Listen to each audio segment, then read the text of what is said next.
I knew something was wrong because hotel shampoo bottles fell out of my wife's suitcase and rolled across our bathroom floor. Not because of the bottles themselves. People bring back hotel stuff all the time. My wife did it constantly, actually. Tiny soaps, sewing kits, those little shower caps nobody ever uses. It was the receipts folded between them that made my stomach drop. I wasn't snooping.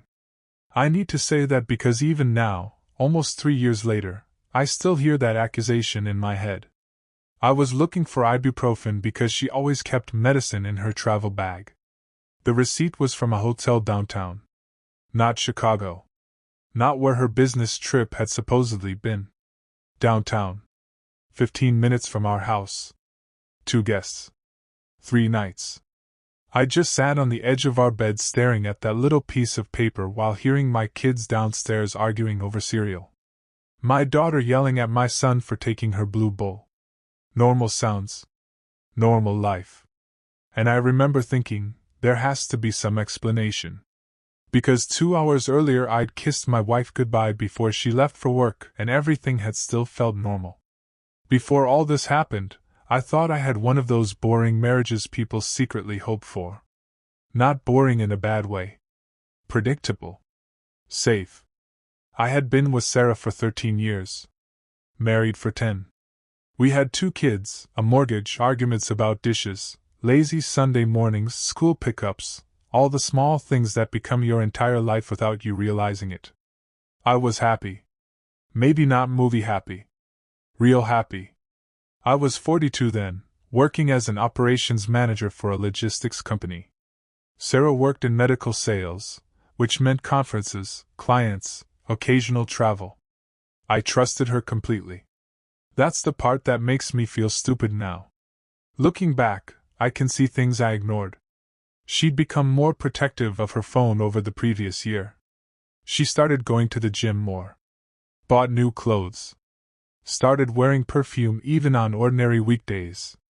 But people change. People take care of themselves. People get older and want to feel attractive. At least that's what I told myself.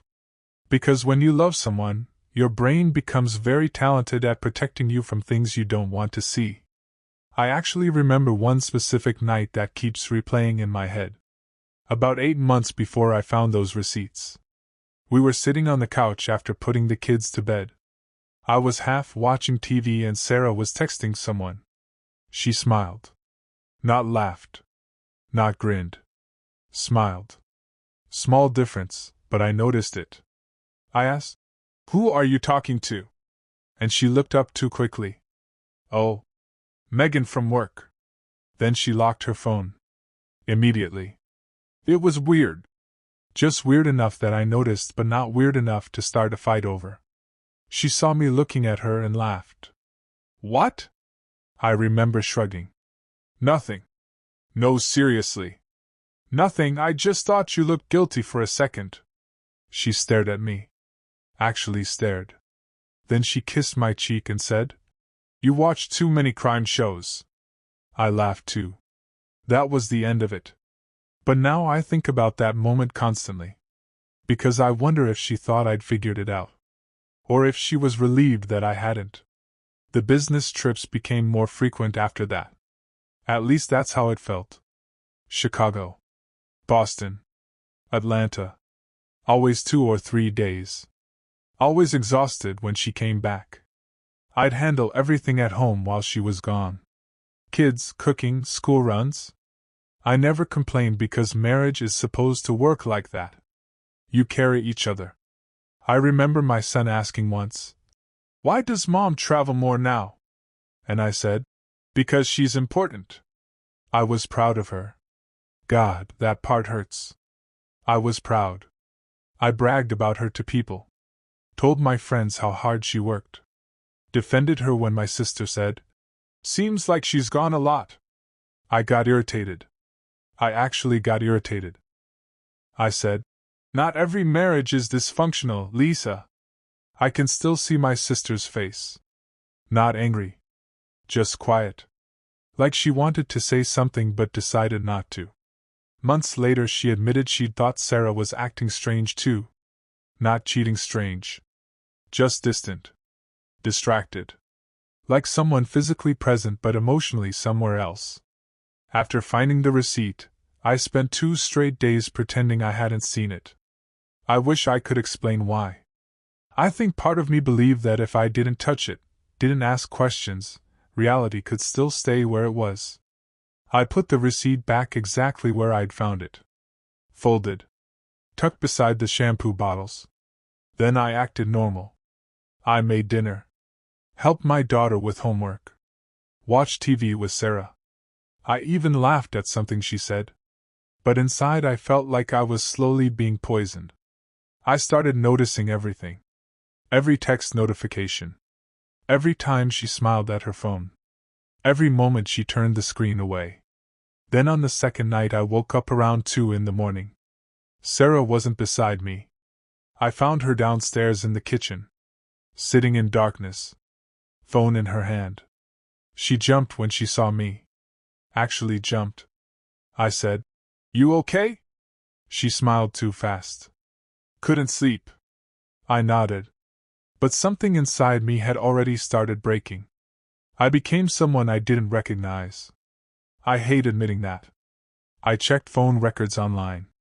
I watched her behavior. I looked for clues. Every day I told myself I wouldn't do it anymore. Every day I kept doing it. Then I saw a number repeated constantly. Hundreds of calls and texts. Mostly during work hours. Sometimes late at night. I didn't recognize it. I remember staring at the screen while my hands started shaking. I called it from my office phone. A man answered. "Hello?" I hung up immediately. I couldn't breathe. I sat there staring at my desk. I think I knew right then. Not completely. But enough. Enough that reality started feeling slippery. I spent the rest of the day walking around like a ghost. People talked to me and I nodded without hearing them. Because suddenly I had this horrible thought stuck in my head. What if my entire life isn't actually my life? And once that thought enters your head, it's hard to force it back out. 3 nights later I confronted her about the receipt. Not the phone records. Just the receipt. I held it in my hand and said, "How was Chicago?" She looked at me. "Fine." I nodded. Then I put the receipt on the kitchen table. I watched the blood leave her face. Completely. For maybe 3 seconds she just stared at it. Then she said, "Where did you get that?" Not, "What is that?" Not, "This isn't mine." Just, "Where did you get that?" I felt cold all over. I said, "Who were you with?" She started crying immediately. Immediately. And I remember thinking, "Oh my God! Oh my God, it's true." She kept saying, "I can explain." And I laughed. Not because anything was funny. Because my brain didn't know what else to do. I asked her again. "Who?" She sat down and covered her face. Then she said his name. Daniel. Someone from work. I knew him. I'd met him twice. Twice. He'd come to our house for a company barbecue. He'd stood in my backyard drinking beer with me. Shaken my hand. Talked about football. My ears started ringing. I said, "How long?" Sarah kept crying. "Please don't hate me." I yelled. I never yell. I screamed. "How long?" And she whispered, 8 months. 8 months. 8 months of lies. 8 months of fake business trips. 8 months of kissing me goodbye. Sleeping beside me. Holding my hand. Saying, "I love you." I remember knocking a chair over. I remember hearing my daughter upstairs ask, "Mom?" Then complete silence. I think that's when reality finally landed. The worst part wasn't even the affair itself. Not at first. The worst part was watching her try to soften it. "It just happened. We got close. I was unhappy. I didn't mean for this." Those sentences still make me angry. Because cheating always seems to arrive wrapped in passive language. Like weather. like gravity. Like something that simply happened to people. I asked if she'd slept with him. She nodded. I asked if she loved him. Long silence. Long enough. That was my answer. I remember feeling physically sick. Actually sick. I ran to the bathroom and threw up. And while I was kneeling there, Sarah was crying behind me saying, "I never wanted to hurt you." I almost laughed again. Because hurting me was literally the one guaranteed outcome. The one unavoidable thing. And somehow she still said it like she'd accidentally dropped a plate. My family found out quickly. Not because I wanted them to. Because I completely fell apart. I couldn't eat. Couldn't sleep. I started having panic attacks. Real panic attacks.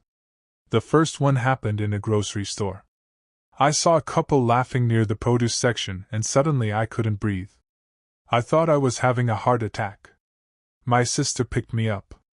I cried in her car. 42 years old. Crying like a child. I remember saying, "I wasn't enough." She looked furious. Not at me. At Sarah. She said, "Stop doing that." But I couldn't stop. Because betrayal does something ugly to your brain. You don't just lose trust in another person. You lose trust in yourself.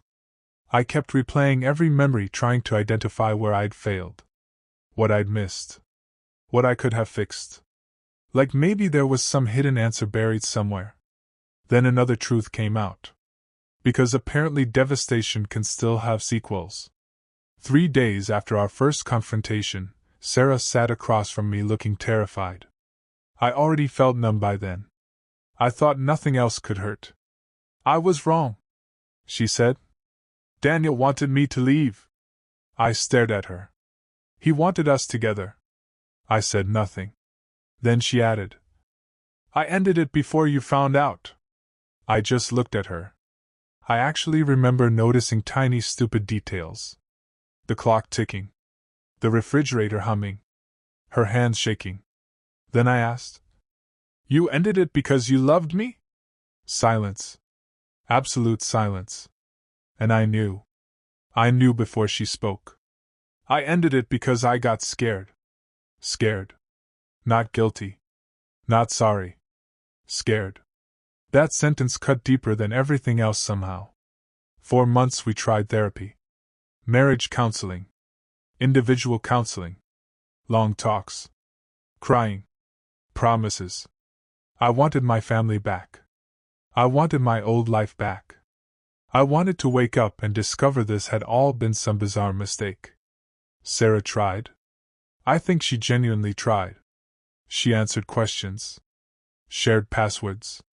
Blocked him. Quit her job. But none of it changed what happened. I'd look at her and suddenly imagine another man touching her. I'd hear "business trip" and feel sick.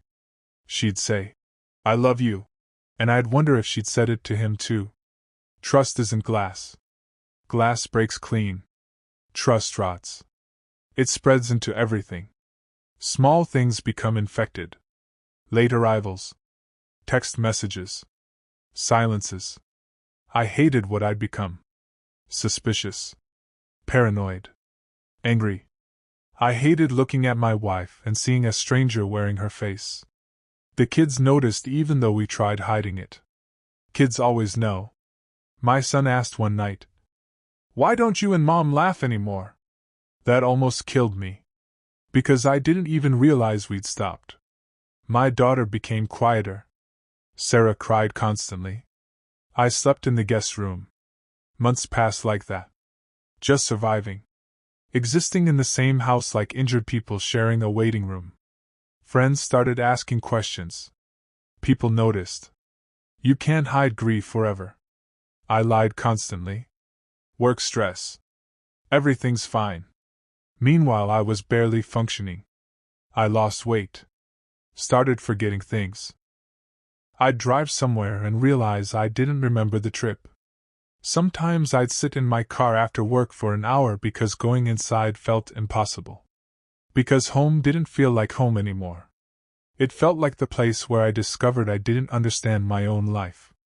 We separated 11 months after I found the receipt. There wasn't some dramatic ending. No screaming. No final betrayal. Just exhaustion. I remember sitting with Sarah at our kitchen table. Same table where I'd placed the receipt. She looked tired. Older somehow.